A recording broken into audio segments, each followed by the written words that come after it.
Bonjour et bienvenue à cette capsule de Recherchons les kin où l'on rencontre, dans le cadre du cours Plan de perfectionnement en sciences de la santé, des chercheurs et chercheuses diplômés en sciences de l'activité physique afin d'explorer les différentes avenues de carrière post-académique possibles.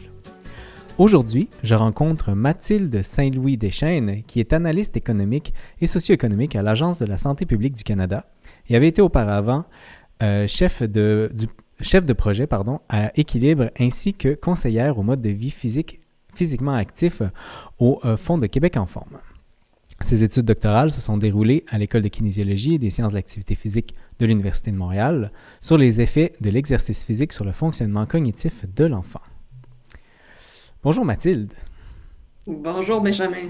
Merci d'avoir accepté de participer à l'entrevue aujourd'hui pour discuter de ta carrière post-académique avec les étudiants en kinésiologie actuels. Est-ce que tu pourrais nous parler de ton emploi?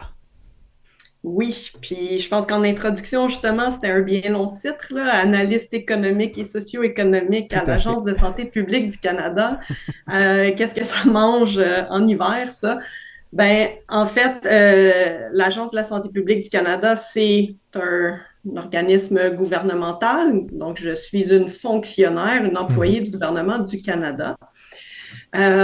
Et le titre analyste, c'est assez vague et utilisé pour catégoriser plein de postes. D'accord. Mais spécifiquement, moi, ce que je fais, c'est de la mesure du rendement au sein d'un programme qui finance des projets qu'on va qualifier de novateurs là, en matière de prévention des maladies chroniques chez les Canadiens, en particulier ceux qui sont confrontés à des inégalités en matière de santé et qui sont plus susceptibles de développer des maladies chroniques. Donc là, quand on Par parle exemple, de projet, on ne parle pas nécessairement de projet de recherche, là. non, c'est plus, certains vont s'apparenter des projets de recherche-action, mais sinon, c'est beaucoup des organismes communautaires ou des organisations nationales qui font la promotion, par exemple, de l'activité physique ou d'une saine alimentation qui vont être financées. Alors, on ne finance pas directement de la recherche. Le plus proche que ça va être, je vous dirais, là, c'est ça, c'est de la recherche-action. Euh, Donc, c'est ça en termes de, tu sais, si je peux juste poursuivre un peu, là, je t'en prie. l'idée comme analyste, ben, c'est ça, c'est de travailler beaucoup avec des données dans le but de voir si le programme avec lequel je travaille là, atteint ses objectifs. D'accord. J'ai l'impression que de fonctionnaire ou de kinésiologue à fonctionnaire, il y a quand même un pas à traverser. Comment est-ce que tu as trouvé ce travail-là à l'Agence canadienne? Euh, Ça a été un long cheminement parce que je te dirais qu'à l'époque où ben, j'étais étudiante au département de kin, j'avais aucune idée de ce que je voulais faire. En fait, D'accord. j'avais plus une idée de ce que je ne voulais pas faire, mais c'était difficile pour moi de cibler des secteurs d'emploi ou même comme une carrière en particulier. Puis le premier déclic pour moi, là, puis le chemin est quand même long avant de se rendre à l'Agence de la santé publique, ça a été une participation dans un congrès où il y avait un conseiller scientifique au gouvernement du Québec qui présentait un avis scientifique sur la santé osseuse et qui expliquait, dans le fond, aux professionnels de la santé en quoi la pratique d'activité physique était bénéfique à la santé osseuse et quels enseignements on pouvait tirer des recherches. Puis ça, ben moi, ça m'a beaucoup allumé. Ça a été un déclic pour moi dans le sens où l'idée d'utiliser les connaissances scientifiques qui sont générées, puis de les traduire, de les synthétiser, de les rendre disponibles aux professionnels de la santé, euh, je trouvais ça très intéressant, motivant. Fait que, bref, je suis allée voir ce présentateur-là après sa présentation. J'ai expliqué qu'est-ce que j'étudiais dans le cadre de mes travaux de doctorat Mhm. et ben, ça l'a débouché sur un contrat pour le ministère de l'Éducation, du loisir et du sport pendant mes études de doctorat où est-ce que je faisais de la recension d'écrits, de la vulgarisation scientifique et tout ça. Puis, étant donné c'est ça, les travaux de recherche que je faisais, ce conseiller-là m'a également invité à venir donner des conférences. Puis là, ben, j'ai donné des conférences, j'ai rencontré des gens, je me Mhm. suis ouvert à tout ce qui était le réseau plus santé publique, promotion de l'activité physique, un univers dans lequel j'avais jamais vraiment mis le pied ou pris connaissance de. Ça m'a fait découvrir que il y avait des directions de santé publique, des conseillers en activité physique, des organismes à l'échelle de la province qui font la promotion de l'activité physique. Fait que ça m'a permis vraiment de réseauter avec ces gens-là, Mhm. de me faire connaître aussi. Ce qui, par la suite, m'a beaucoup aidé à décrocher des emplois, dans le fond, après mes études, parce que j'avais en quelque sorte, ça fait prétentieux à dire, mais c'est un peu ça qui est arrivé. Je me suis présentée à une entrevue pour travailler pour le Fonds Québec en forme, puis moi, je connaissais pas les gens à qui je m'adressais, mais eux étaient déjà venus assister à une de mes conférences, puis ils étaient hyper ravis que je m'intéresse à leur organisation puis à vouloir travailler là. La superstar Mathilde et qui leur offre son emploi. Exactement. Donc, ça m'a permis de déboucher sur Québec en forme, où j'ai travaillé pendant 6 ans, 6 années vraiment merveilleuses. Puis si j'avais pu en faire plus, j'en aurais fait plus. Malheureusement, c'était une entente entre le gouvernement du Québec et une fondation privée qui a pris fin à un certain moment Mhm. donné. Donc, il fallait que je pense à me réorienter au niveau de la carrière. Mais justement, dans le cadre de mes fonctions à Québec en forme, j'avais développé plein de relations Mhm. parce que c'était beaucoup un travail qui était axé sur le partenariat puis le développement de relations avec des partenaires. Ce qui fait que ben, quand il a fallu que je me retrouve un autre emploi, ça a été quand même facile de me revirer de bord dans le sens où j'avais déjà un vaste réseau de personnes qui me connaissaient. Donc, avant de rentrer à l'Agence de la santé publique, parce que l'Agence de la santé publique a quand même des processus d'embauche relativement stricts, là. Ah. Il faut faire des concours, etc. Puis ça peut prendre plusieurs mois, voire années avant de pouvoir avoir un poste dans la fonction publique. Ben, j'ai fait pendant environ 1 an chef de projet chez Équilibre. Puis ensuite Mhm. de ça, ben, finalement, les astres se sont alignés pour que je puisse avoir un poste à l'Agence de la santé publique du Canada. Fait que c'est un peu, c'est ça, l'histoire qui m'a amenée là. C'est un beau chemin, en tout cas. Je pense que ce que j'en retiens, c'est le réseautage que tu as pu aller chercher à l'échelle des étudiants. C'est clairement tout ce qu'on peut faire au niveau des congrès, par exemple. On sait que dernièrement, les congrès ont eu tendance à se dérouler de façon distancielle et c'est un peu dommage parce que c'est le genre de choses qu'on peut moins aller chercher. Je garde aussi l'idée que tu as mentionné que tu savais vers où tu ne voulais pas aller. C'est pas quelque chose qu'on entend souvent. Est-ce que tu peux élaborer sur ce que tu ne voulais pas aller? Oui, ben, je regardais les professeurs au département qui travaillent très fort et tout ça, plusieurs heures, qui pour des demandes de subventions, pas Mhm. toujours fructueuses. Je voyais tout l'investissement que ça nécessitait, le caractère aussi parfois très compétitif qu'il Ouais. peut y avoir entre les chercheurs. Puis je me rendais compte que c'était probablement pas un univers dans lequel j'allais être à l'aise à long terme. Puis je vais faire une petite parenthèse sur avant d'étudier en kin, j'ai fait un bac en sciences biomédicales. OK. Puis c'était beaucoup de la recherche fondamentale, de la recherche pour développer, par exemple, des médicaments pour guérir des maladies. Mais je me rendais compte aussi, quand je faisais ça, ce bac-là, que pour moi, c'était plus important de promouvoir la santé, puis de prévenir les maladies que de les guérir. Donc, Uh-huh. je savais que il y avait ce filon-là de prévention, promotion qui était important pour moi, qui était lié avec mes valeurs et tout ça. Euh, donc, qui devait être présent dans ma future carrière, mais c'est ça, ça a pris du temps avant qu'il y ait le déclic. Puis heureusement, à un moment donné, c'est arrivé de façon, je dirais, très inattendue, mais Uh-huh.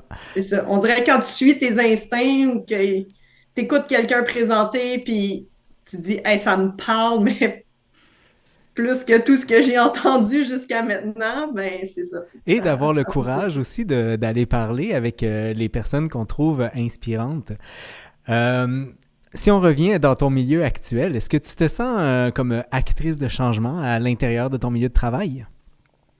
Oui, mais je te dirais que là où j'avais l'impression d'être encore plus une actrice de changement, c'est à l'époque où j'ai travaillé pour le Fonds Québec en forme. D'accord? Parce que, comme conseillère en activité physique, notre organisation faisait beaucoup de pression politique pour faire changer les choses. Par D'accord. exemple, augmenter le temps consacré à l'enseignement de l'éducation physique à l'école, rédiger des mémoires, se présenter dans des consultations. Je travaillais avec notre porte-parole, Sylvie Bernier, qui rencontrait des ministres, Mhm. donc de la briefer pour qu'elle soit en mesure de livrer le contenu, etc.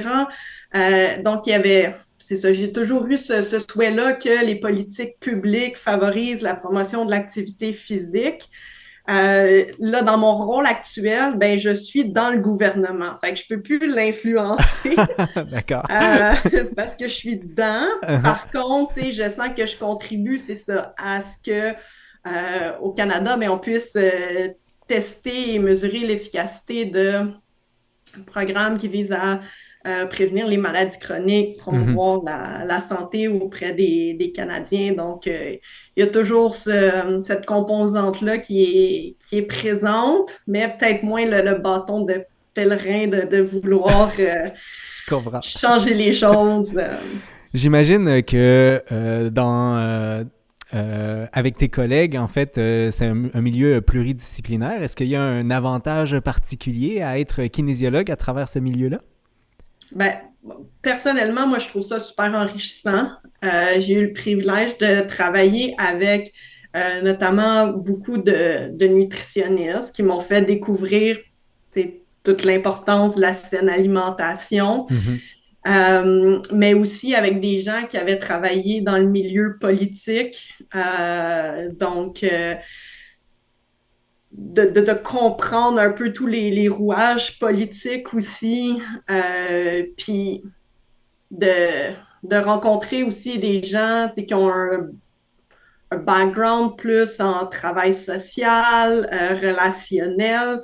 Ça fait que ben, on s'inspire de tous ces gens-là. Puis c'est ça, quand on est curieux, ben, c'est très intéressant de travailler dans un milieu multidisciplinaire puis d'en apprendre un peu plus sur qu'est-ce que nos collègues font aussi, hein. Uh-huh. Tu as mentionné des compétences ou des apprentissages en nutrition que tu as pu faire durant tes études. Est-ce qu'il y en a d'autres compétences que tu utilises aujourd'hui que tu considérerais utiles? Et si tu avais à dire à un étudiant, là, travaille cette compétence-là, ce serait laquelle, selon toi?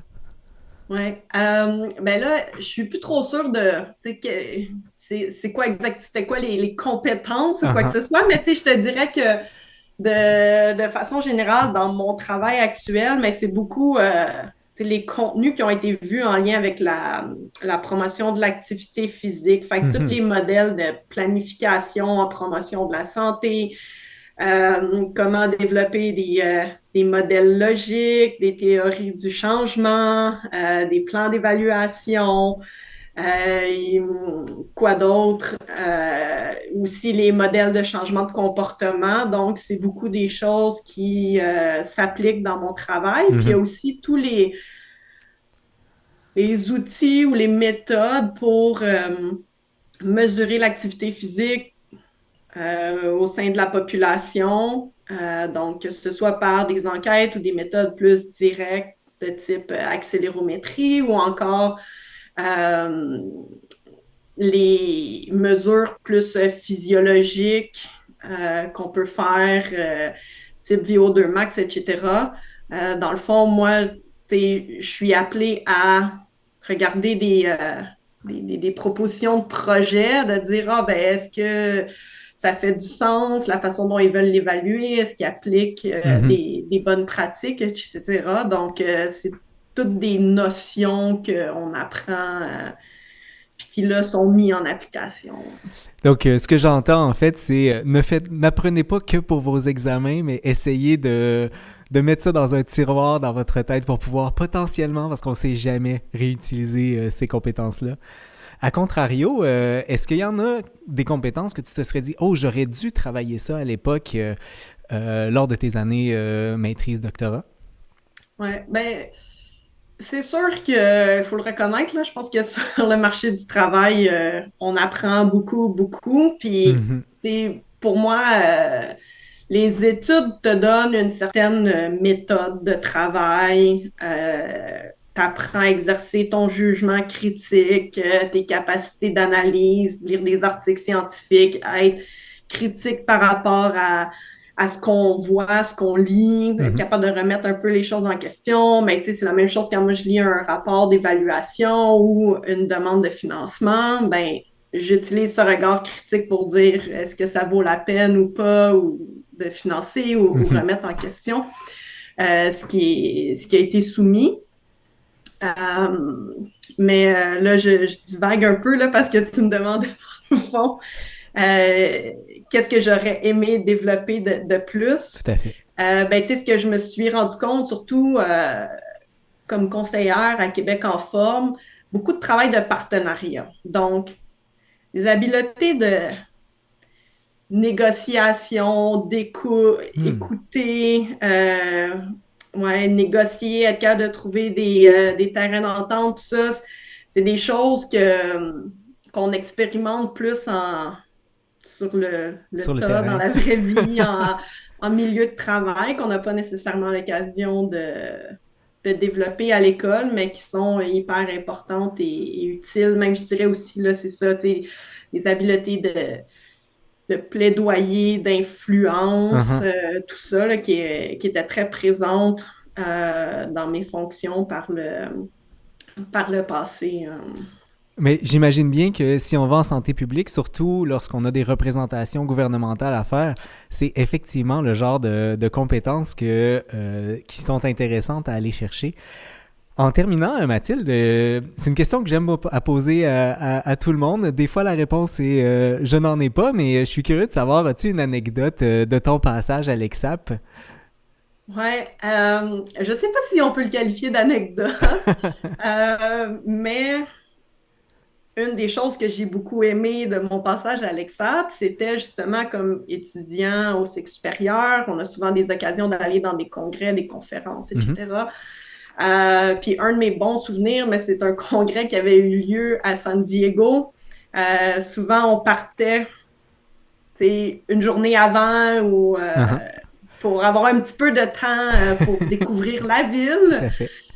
Puis dans ce cas-ci, ben, on était resté une journée de plus à San Diego. On est allé faire du surf dans l'océan Pacifique. Entre autres, il y avait Julie Messier qui avait fait du surf avec nous. D'accord. Fait que ça, c'est un super beau souvenir là, en plein mois de novembre, Uh-huh. surfer dans l'océan Pacifique. Ben, profiter finalement des instants agréables que les études peuvent nous apporter parce que des moments désagréables, il peut y en avoir aussi beaucoup, je pense. Ouais. Oui, mais c'est ça, il y a ces petits à côté-là qu'on retrouve pas difficilement après, là. Ça, Uh-huh. c'est ouais, quelque chose un beau souvenir. Ben, je trouve ça très intéressant. Sur ça, je rappelle que je rencontrais Mathilde Saint-Louis-Deschênes qui travaille comme analyste économique et socio-économique à l'Agence de la santé publique du Canada. Merci Mathilde d'avoir participé à l'entrevue. Merci beaucoup, ça fait plaisir. Et pour vous toutes à la maison, vous toutes et toutes à la maison, je vous souhaite une excellente journée. À la prochaine.